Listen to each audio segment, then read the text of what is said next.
G'day YouTube viewer, out for a ride on the DR 650 today. Realised I haven't done a review ride on this bike yet, so today is the day. The Suzuki DR 650 Dual Sport, and this is a tractor of a machine, and let's get on and ride and talk about it. I will do a stop shortly where we'll talk about the specifications, but I'll start talking about them as we begin the ride. We'll just get on, fire her up, and bring that back a little bit. Okay.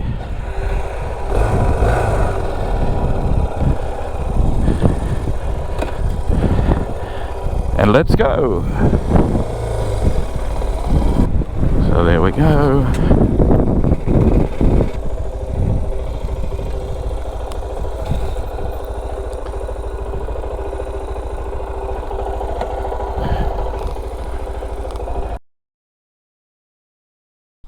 G'day YouTube viewer, out for a ride on the DR 650 today, the Suzuki Dual Sport.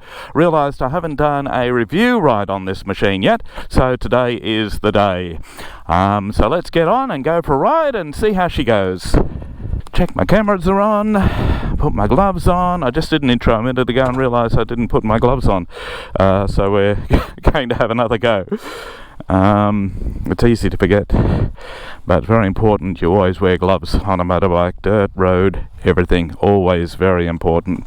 Okay, let's fire her up.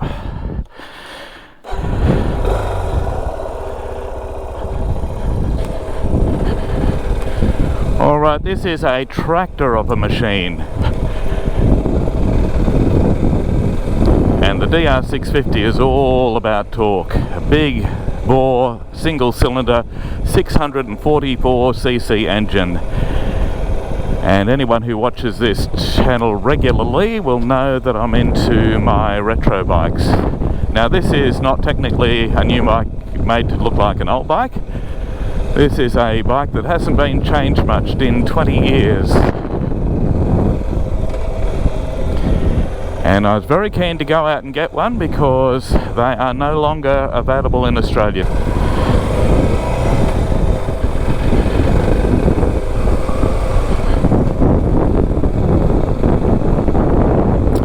And one of the reasons I wanted this bike, I'll tell you the main reason in a minute. One of the reasons is it reminds me very much, even though this is a 4-stroke and I mostly rode 2-strokes then, reminds me in looks and appearance and style, reminds me very much of the motorcycles I rode in the late 70s and early 80s, the off-road, what we called in Australia in those days trail bikes.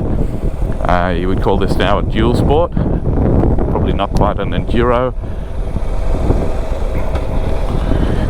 but it's a tried and true design and a very simple bike from Suzuki that has a massive following. And the reason you can't get them in Australia anymore, or you can't buy them new from a dealership in Australia anymore, is that they don't have ABS. And for the size and the weight of the bike, for an bike that can do a lot of on-road, they decided that all bikes this size need to have ABS, and of course Suzuki hasn't upgraded the model and come out and put out a version with ABS or traction control for that matter. Alright, I'll just get going here, I'll get into the groove. So if you've watched my channel before, recently you will have seen I put a review up about the Suzuki 1050 XT, the V-Strom. And I mentioned that the reason I bought that bike, every bike I own I have for a different reason, the reason I bought that bike was to ride around Australia. It had cruise control, it's got a large capacity tank, and it's capable of very long legs, so it's capable of long distances. So if you're riding across the Nullarbor and things like that, that bike is very capable of doing that, but can handle some off-road. Not technical or difficult off-road, but in riding around Australia, if I want to go to the Kimberleys or something like that and go on a dirt road, that bike can do it, but it's very capable on the big stretches that Australia is known for. So it's a bike that has to be able to do anything. The DR 650 I bought with the view in mind to ride it across Australia. And when you're riding across Australia, you've got deserts. It's a very dry continent. Around the coastline, particularly where I am on the east coast, is green and lush, where most of the population lives. Got some fantastic roads for both road bikes and dirt bikes, and there is trails you can access and things like that. But as soon as you go west of the Great Dividing Range, you start getting into dry, arid country, and the further you go, the drier it gets, and you get into deserts. So if you're riding across Australia, one, you do need a dirt bike that does have long legs that can get you across long stretches of fast dirt roads, and some tar, some bitumen, some pavement. I know in different parts of the world different people have a different term for that, so I'm covering all the bases there. But you also need to be able to go through things like the Simpson Desert, which is a must if you're going to ride across Australia. So the reason I bought this bike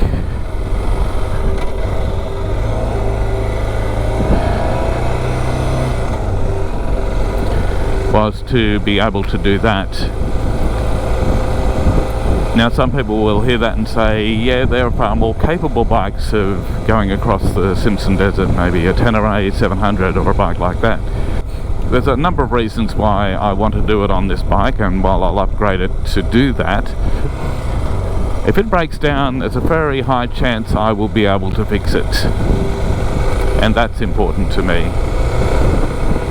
as I tend to ride alone, or maybe with one other person, and so I need to be able to get myself out of trouble. Now, a highly technical bike with lots of technology, if it broke down, I would have much less chance of fixing it than I do on this. It does have tube tyres, so that's a minus. It doesn't have massive ground clearance. I think it's 10.4 inches. So it doesn't have as great a ground clearance as a lot of other bikes that people do that ride on. But it's enough. It doesn't have great suspension. It's a very soft suspension. But for the way I want to ride across Australia, comfort is important. And we'll talk about the seat in a minute, because everyone will go, what about the seat? But lots of corrugation, lots of big potholes, lots of rough, rocky terrain, lots of sand and things like that. So a soft suspension is going to be a little bit more pleasant than a very taut suspension. Another reason I chose this bike to do that sort of ride with is it doesn't have ABS or traction control or any rider modes or anything else. So you can slide the back out on this. You can have a bit of fun in the dirt on it and not worry about it not being able to do what you want. So it's very old school, and because I rode many decades ago, it's just the kind of bike I appreciate and I enjoy riding, because I can ride it the way that I learnt to ride. One of the things I like about this bike is it has a dual pot disc on the front and the back. So dual pots on each. So by memory it's a 280mm disc on the front with dual pot calipers, and it's a 230 on the back with dual pot calipers. And compared to all my other bikes, the back brake on this is very effective, and on the dirt I tend to use a back brake more than I do on other bikes, particularly on hilly terrain, and so that stopping power is really good from that perspective.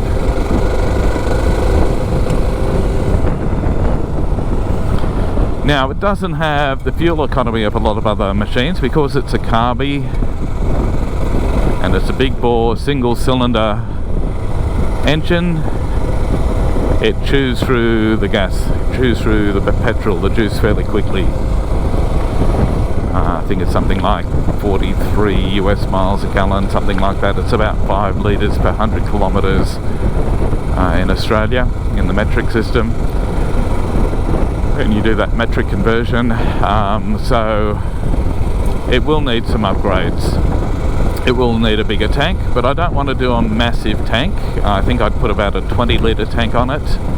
At the moment it's got about 13, and then I'd put some spare fuel tanks down the back, down the side, on the sides just below the seats. Not too far down, not too low down.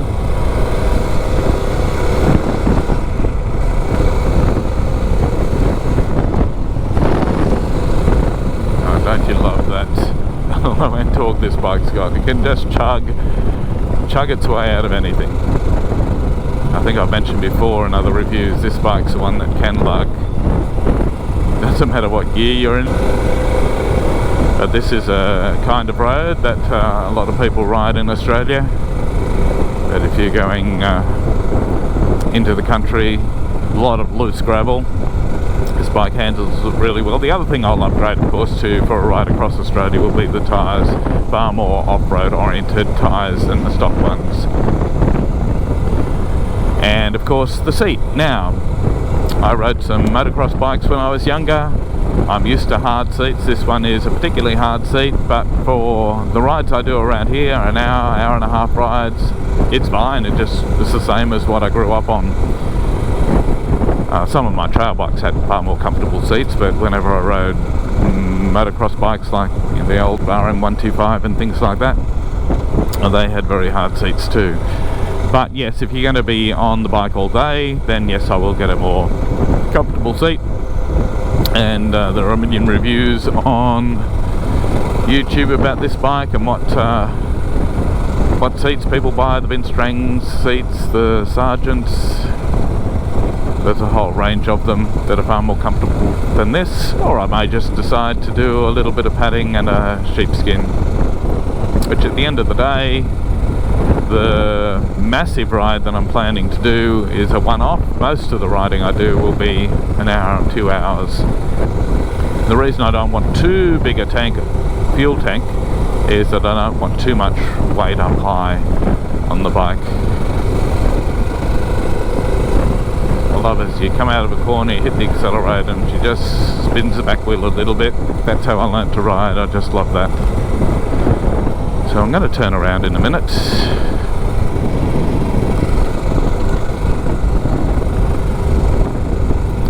Now, in terms of reviewing the machine, we talked about that low-end torque. It's got around 43 horsepower, but it's around, by memory, 56 newton meters of torque, so it's got a lot of torque compared to the horsepower.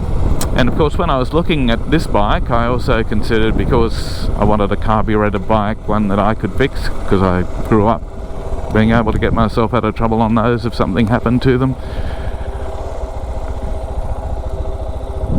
was the DRZ 400, the RZ400. The horsepower is very similar, even though it's a smaller bore engine. The ground clearance is better, the suspension's better. But the reason I went for this, it's a plus and a minus for the bike, but the reason it suits me is its ability to go out on a fast dirt road like this, or a sealed road at 100, 110, 120 kilometers an hour, and it's not screaming. The DRZ 400, anything above 80 kilometers an hour, it's revving really high, and it's just not capable of high speeds like this is. It's much better on the dirt with its clearance and everything else. It comes with better tyres and things like that. But for the kind of riding I want to do, for the across Australia style riding, this is the bike for me. Now, one of the limiting factors on this bike, or the most limiting factor I think, is probably not what you might think in terms of its ability in more technical, difficult terrain. Some people might say, well, its biggest limiting factor is the ground clearance, or the way the power is delivered, or the suspension. To me, it's the first gear is too high. It's got a 5-speed gearbox,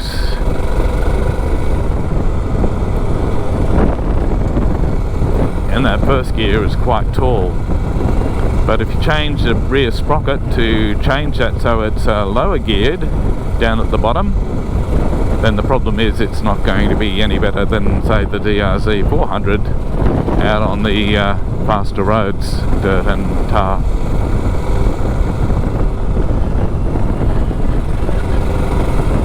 But if I'm riding across Australia, I'm not going to go into so much that, whoop, here we go, some big potholes, but that soft suspension didn't jar me at all, where a lot of other bikes it would. Yeah, going across Australia, I'm not going to be going really slow technically. I know some of the sand dunes on the Simpson Desert, yes, will be difficult, we'll need to be down in first gear, but I think I can cope with that on this bike. I think a bigger problem would be out on the open road, so that's why I've gone with this. Very simple bike in terms it has a speedo, it has indicators, has a neutral right light. It doesn't show you what gear you're in. It doesn't have a tacho, a rev counter. It doesn't have much at all, it doesn't have a fuel gauge. But it really is an enjoyable bike to ride. Now, when I was growing up, when I was out riding with my mates, we'd do a lot of fire trails in Australia at that time. Nothing was restricted, you could go anywhere. One of my mates had both a Yamaha XT500 and a TT500. So his TT was more for off-road and his XT was more for on-road and enduro. His XT500 was very capable, also off-road and on-road. It's probably really one of the first adventure bikes. Not that it was seen as that back then, but you probably could describe it that way. The TT was purely for off-road. But this reminds me a little bit of the XT in terms of it's a big single-cylinder thumper. You can be in 4th or 5th gear out on the open road, turn the throttle, and its low-end torque will just take off. It'll just pull away. Doesn't matter what gear you're in, it will pull. That's why I liken it to a tractor. It has that pulling power of a tractor. In Australia, this bike is affectionately known as the bush pig.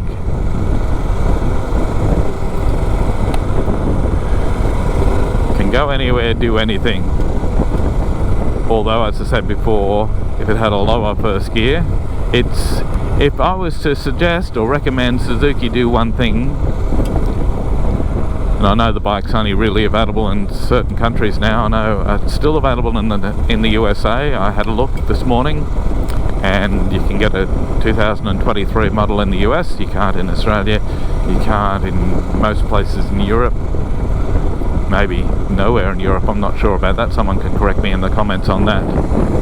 Yeah, there was one thing that I would recommend Suzuki do, or two things. One is it would be good if they brought out a model with ABS on it so that we can still get this machine in Australia, because I think Australia is one of the biggest markets for this bike because it's just so good for Australian conditions. A lot of people love this machine, and now that you can't get them anymore, a lot of people ran out and got one before they disappeared, and I think they will be keeping them for a very long time and enjoying them for a very long time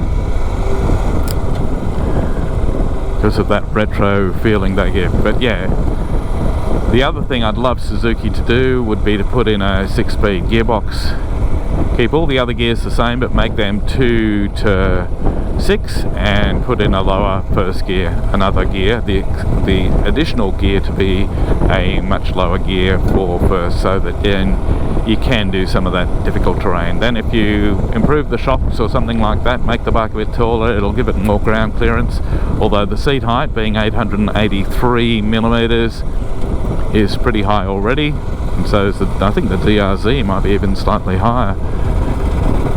So it does make it a very tall bike, but I don't find that a problem at all. You're not used to tall bikes, and yes, maybe, but the other thing I'd like to see them do is just shorten the side stand a little tiny bit. Because this bike, I've dropped it twice, and thankfully it has bark busters on it, so it has bark busters and a bash plate, so there are a couple of the improvements, accessories on it in preparation for that ride across Australia. One was it just fell over because, and if you go to a petrol station, a lot of them lean one angle, and often it's the side that you come into the fuel station from, and this bike is sitting dead upright with the stand down, and I've got to be very careful because it will just fall over if someone just brushes past it or something. So it probably does need a slightly shorter side stand. If I was going to be critical of the bike, that's one thing. The exhaust is very quiet, the stock standard one. You do put an aftermarket exhaust on these, that do sound brilliant.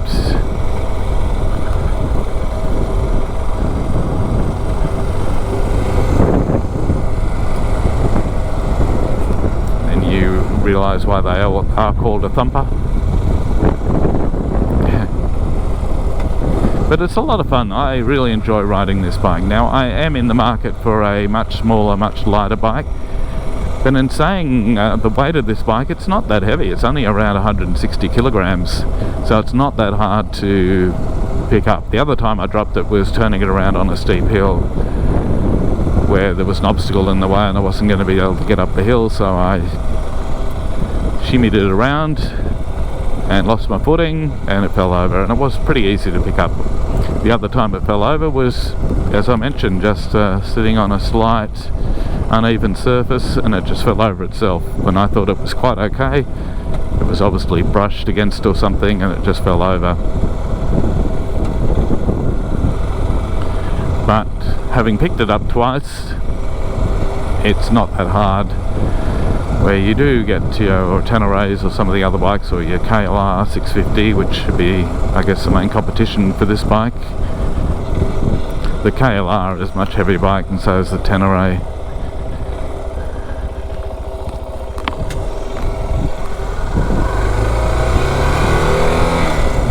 So we come up a dirt road, we're now out onto a paved surface, and it handles really well. For a very basic setup, it really handles nicely, both on and off the roads. Yes, I'm in the market for a low capacity bike, much lighter. I'd like something around 130, 140 kilograms, lower first gear, and I do want another bike to do more technical riding that I prefer not to do on this. As I said earlier, every bike I own I have for a different reason, and that bike would be used for a much different purpose than this one is.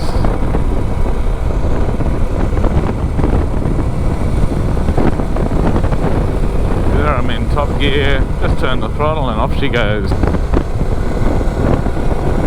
I find it a really fun bike to ride. Not the most powerful, not the most technical, not the most technical in any respect, but it's just fun and easy going.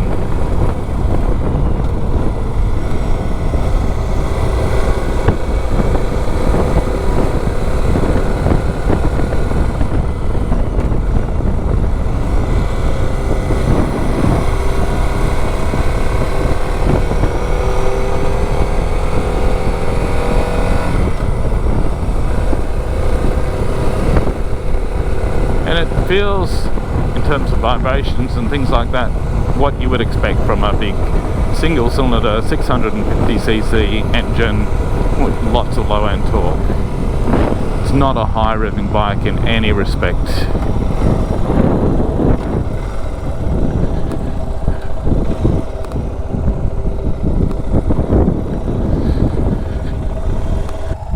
As you can see here, your oil gauge is just there. This is pretty much stock. It's air and oil cooled, as you can see there. It's halogen headlights. It's very original and authentic to that classic era of motorcycles and dirt bikes, the 70s and 80s. So what I should talk about too is the size of the wheels. Classic dirt bike size, 21 at the front, 18 at the back. I think it's a 120 at the back and a 90 at the front. But yeah, so 18 inches at the back and 21 inches at the front in terms of wheel size. And we mentioned those discs before.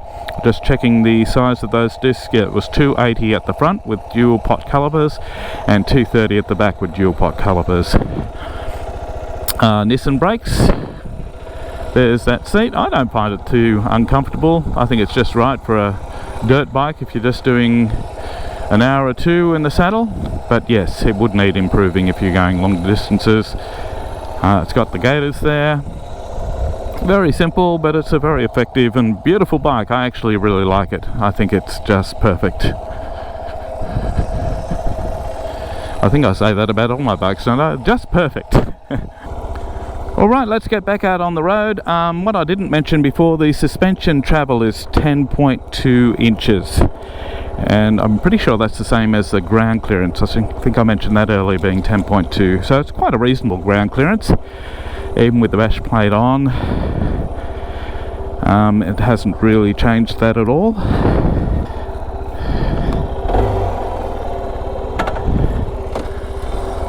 Alright, let's go again.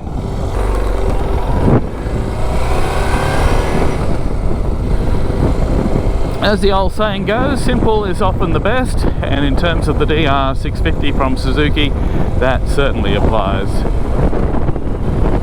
If you haven't ridden one and you know someone who owns one, see if they'll let you have a ride, because unless you've experienced it, you won't really get to appreciate what the bush pig has to offer.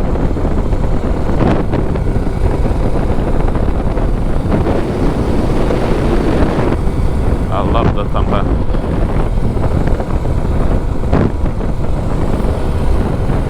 Let's go through a few things on the bike in terms of riding. Now we're out on the open road. Speedo, very clear, easy, very old school. There's no tacho, as we mentioned earlier.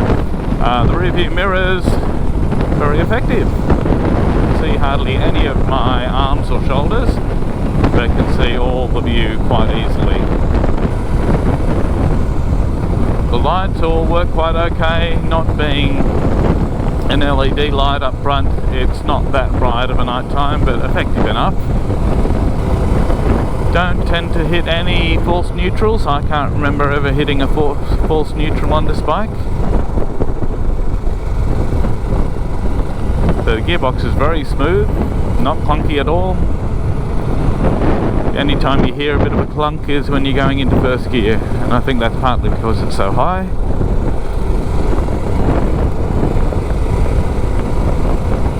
What else can I tell you in terms of putting your feet down?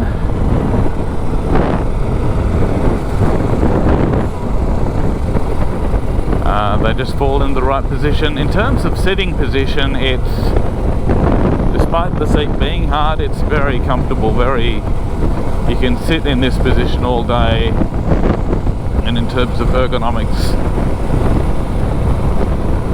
it's very easy, very comfy. If you don't like a hard seat, change that, but apart from that, a lot of people do raise the handlebars, put in bar risers and make it a bit high, and that's for standing up on. Now in a second I will stand up and just show you where things fall. Now I'm 180 centimeters, I'm around 85 to 90 kilos.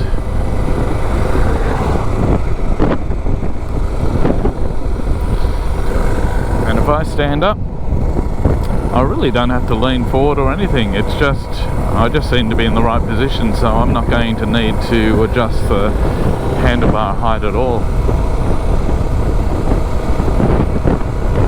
Perfect position actually. I couldn't ask for better. It's got reasonable size pegs, so with road boots or dirt boots you can stand up quite easily. I'm not searching. With my dirt bike boots it is a little bit harder to get under the clutch lever. So I think I would change that, and maybe change the position slightly as well.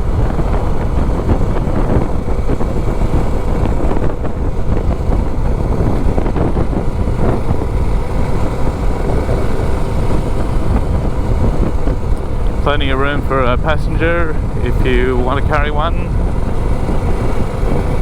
and it's a bike that would be capable of carrying quite a deal of luggage, even though the suspension is a little bit soft. You may need to change the rear if you're taking a lot of luggage, but if it's just for a day ride or something, that's perfectly adequate.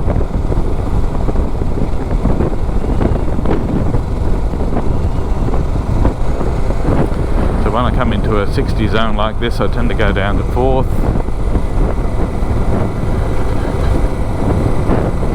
It doesn't lug it at all at 4th, and it's got quick response if I need it. Just seems to like sitting on that. Once you get above 70, likes being in top gear. 3rd or 4th around town, 50 to 60 seems to work best. It's a lovely bike to ride. I always feel really relaxed on this bike.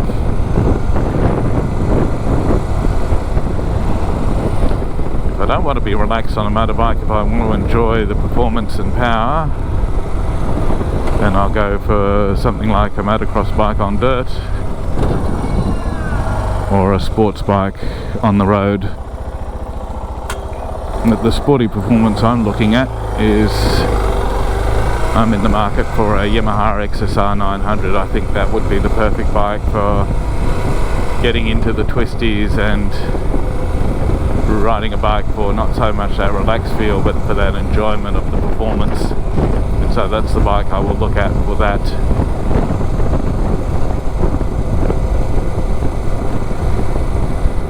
Gets back to what I was saying earlier about different bikes do much different things for me. I'm not a one bike does it all kind of person, so it's a far more expensive way to enjoy motorcycling.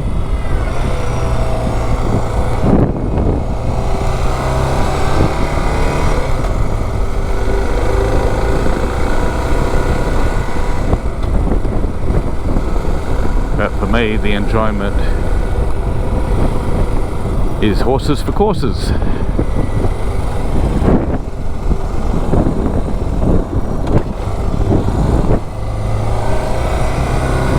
And while I can afford to do it, I will do it that way.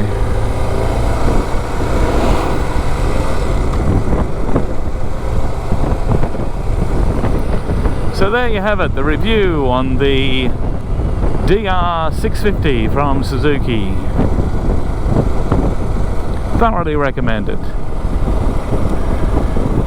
Now, if you're new to this channel, please like and subscribe to my video. Good timing to see a Harley go past, which is also on my shopping list at the moment. Not sure which one I'm going to get yet, but there will be reviews on that when I get it as well. Oh, it looks like we've got a Motor Guzzi. Wow, good timing in terms of seeing some bikes at a major intersection. Yes, so please like and subscribe to my channel, and keep an eye out for what I've got coming up, because I'm only just really, now that I'm in semi-retirement, having the time to do some things with my riding, do the adventures and riding I want to do, preparing for some big trips, and plugging into my creative side. And I've got some ideas of what I want to do with the channel from a creative aspect and from an informative aspect as well. So that's all coming up. Thank you very much for watching, and I will see you next time.